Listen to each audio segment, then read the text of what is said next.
Yes, hello students, welcome to my channel Biology with Vibha Madam है. Today we will discuss about respiration,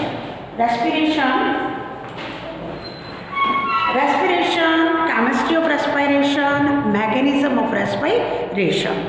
Students, what is respiration? Oxidation of food material is known as respiration and fuel of our body किसको कहते हैं? Glucose is known as cellular fuel of our body.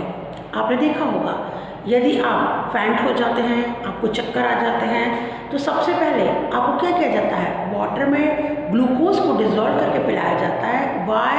Because glucose is simplest form of carbohydrate और वो जाकर के हमारी body में as it is क्या हो जाता है? एब्जॉर्ब हो जाता है glucose. Okay students, yes. Now, how many types of respiration? Two types of respiration on behalf of presence or absence of oxygen. Aerobic respiration, which takes place in presence of oxygen only, and 38 molecules of ATP released after anaerobic respiration. Okay, aerobic respiration and anaerobic respiration which takes place in presence of oxygen, that is aerobic, and which takes place in absence of oxygen, that is anaerobic type of respiration. Okay student, one more process, that is fermentation. What is fermentation? Which takes place in absence of oxygen and in presence of different type of enzyme is known as fermentation. Simplest example of fermentation is conversion of milk into curd. Milk का किस में change होना? Curd में. Formation of alcohol from juices is also known as fermentation. Okay, हमारे daily life में भी fermentation के बहुत सारे एग्जाम्पल देखते हैं. मेकिंग ऑफ इडली का जो डो होता है that is also example of fermentation. Okay student, now we will discuss about breathing. What is breathing? Exchange of gases is known as breathing. During respiration, we inhale oxygen and given out carbon dioxide, it is known as breathing. Okay, so respiration is catabolic process where glucose is converted into carbon dioxide and water, where a large compound converted into smaller one. In some books आप देखेंगे respiration is amphibolic. What do you mean amphibolic? The process where both reaction, anabolism and catabolism takes place, that is known as amphibolic path. Okay students, now we will discuss about chemistry of respiration. Three processes takes place in during chemistry of respiration.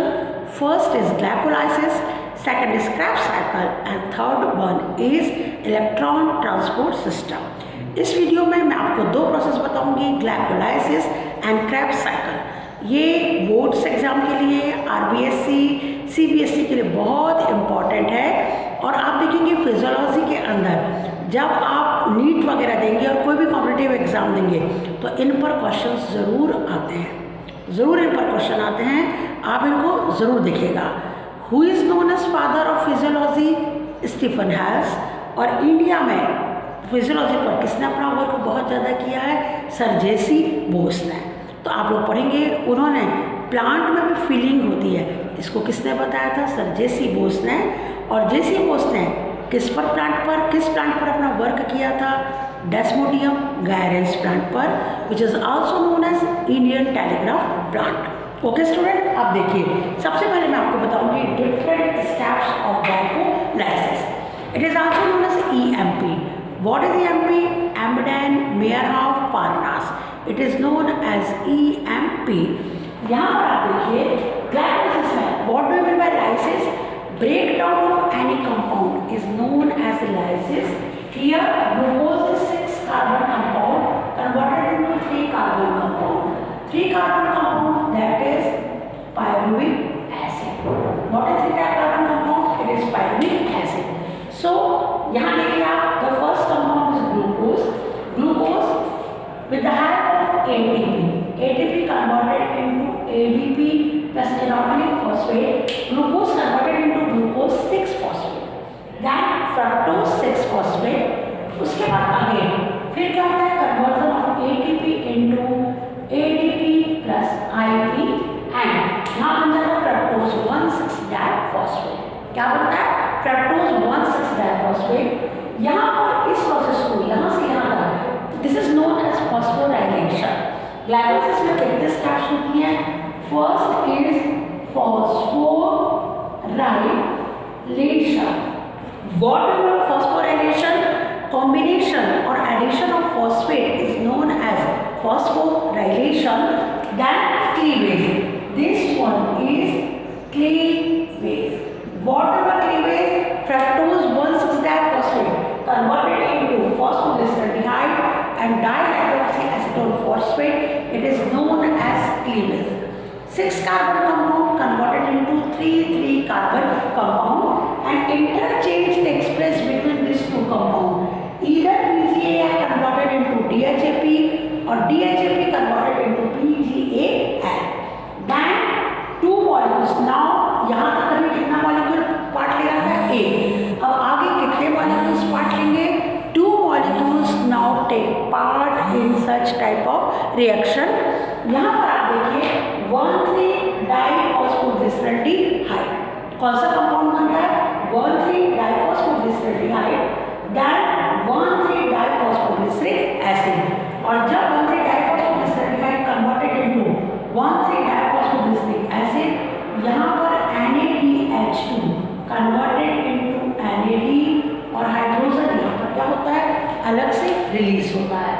Yes, 1,3 diphosphoglyceric acid, 3 phosphoglyceric acid, then 2 phosphoglyceric acid.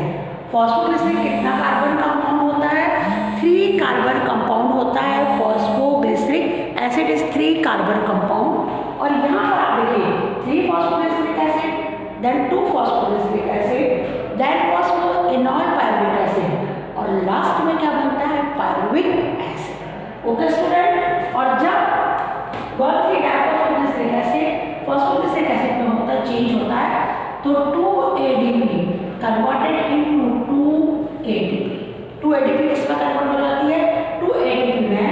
और यहाँ पर again जब phosphoenol pyruvic acid में change होता है, तो again 2 ADP converted into 2 ATP और last में क्या बनता है, पायरुविक एसिड। तो कितने मॉलिक्यूल्स बनते हैं, 2 मॉलिक्यूल्स ऑफ पायरुविक एसिड। और यहाँ पर आप देखिए ये जो पायरुविक एसिड होता है, इसके 2 मॉलिक्यूल्स बनते हैं। अब ये आगे की तरफ पुट फॉरवर्ड होते हैं, किसके लिए, क्रेब्स साइकिल में। ये किस में पुट फॉरवर्ड होते हैं, आगे क्रेब्स साइकिल में पुट फॉरवर्ड होते हैं। यहाँ पे लास्ट में पायरुविक एसिड जो उसके 3 कार्बन कंपाउंड बनते हैं, ये क्या होता है, इसका last product of glycolysis. Okay student, इसको आप वीडियो को बार बार देखेंगे तब आपको ये पूरे स्टेप्स क्लियर हो जाएंगी।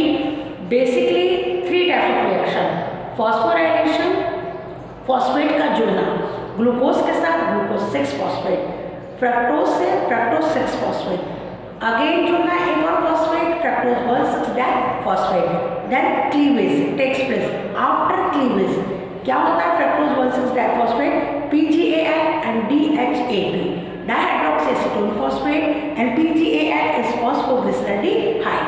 Okay, then cleavage के बाद क्या होता है, formation of pyruvic acid, diphosphoglyceraldehyde, diphosphoglyceric acid, 3 phosphoglyceric acid, 2 phosphoglyceric acid, phosphoenol pyruvic acid and the last product is pyruvic acid. Okay student, बहुत खूबसूरत सब्जेक्ट है बायोलॉजी, इसको बाय हार्ट पढ़िए।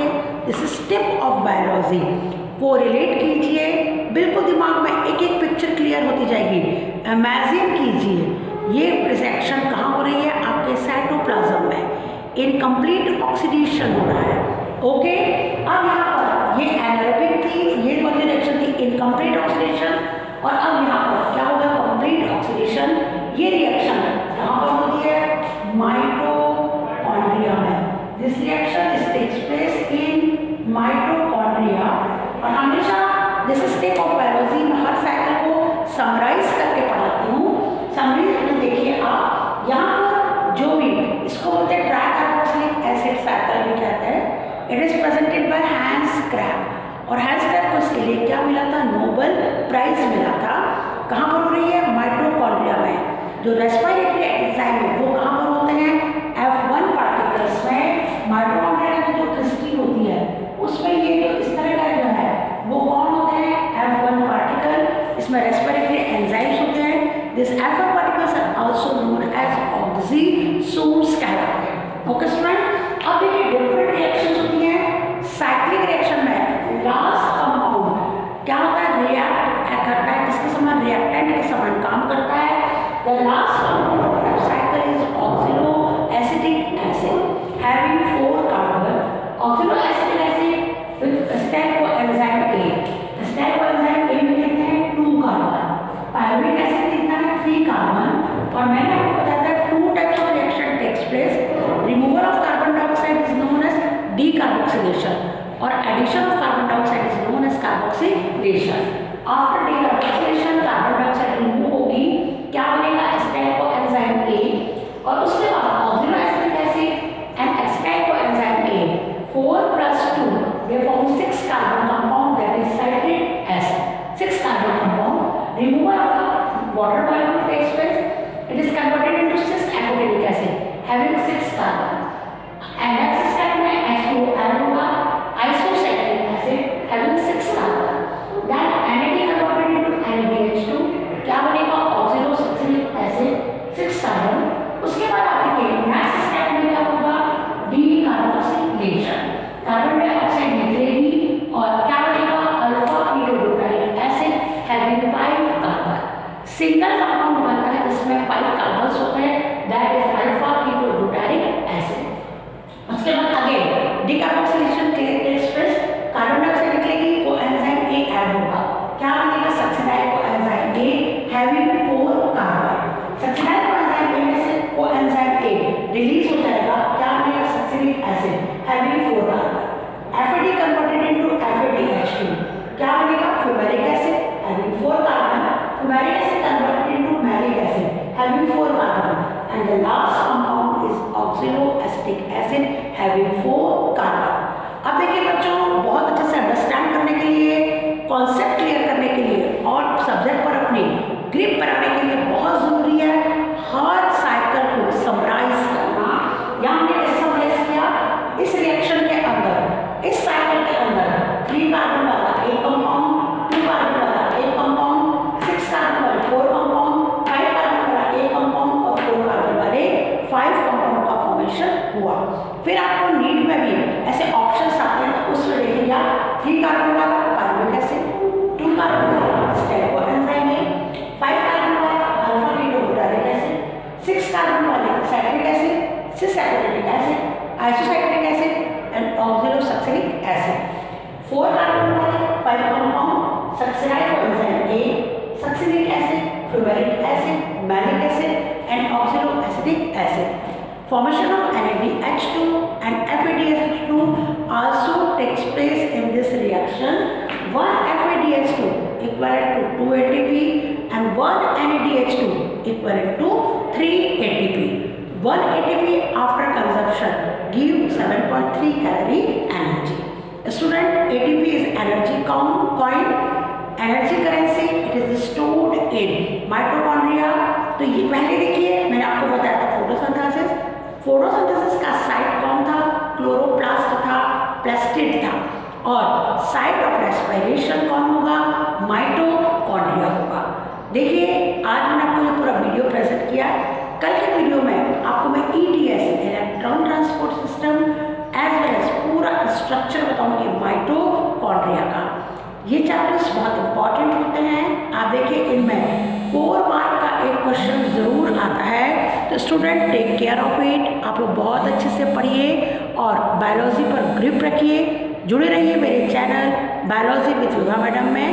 ग्रिप रखना बहुत ज़रूरी है आपको, क्योंकि जब तक आप बायो को बार बार रिपीटेटिव मैनर में नहीं पढ़ेंगे आपका कॉन्सेप्ट क्लियर नहीं होगा। ओके स्टूडेंट्स, अगले चैप्टर्स में मैं अगले टिप्स आपको देती रहूँगी। Okay, thank you so much.